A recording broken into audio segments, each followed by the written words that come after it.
Al-Quran mengatur. Cuman maaf Bapak polisi, kiai bertahun-tahun diakali. Kiai tidak boleh berpolitik, tidak boleh bicara politik, di masjid tidak boleh bicara politik, di pengajian tidak boleh bicara politik. Subhanallah, subhanallah. Karena kita sudah tidak mau bicara politik, apa yang terjadi sekarang ini? Banyak politisi-politisi yang tidak bermoral. Maka saya minta mulai hari ini, malam ini, semua kiai dan semua ulama, mari kita bicara soal politik. Politik Al-Quran, politik sunnah Rasulullah, politik yang santun, politik yang sopan, politik yang bermoral. Jangan politik seperti sekarang ini, politik hoak, politik kebohongan. Betul apa tidak?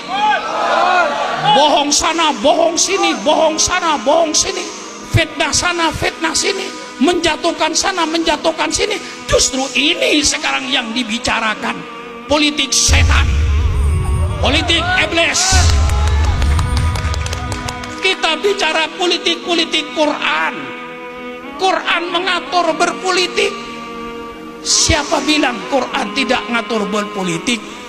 Dulu kiai yang melarang ulama berpolitik itu Belanda. Mengapa Belanda melarang kiai berpolitik? Supaya Belanda dapat menjajah Indonesia terus-menerus.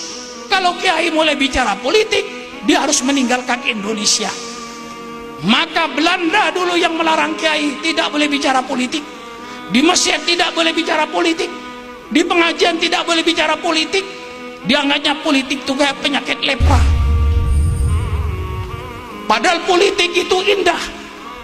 Kalau politik dengan kejujuran, saya akan mengajar orang Ketapang, mari kita berpolitik yang sopan, berpolitik yang santun. Politik itu suatu hal yang mulia.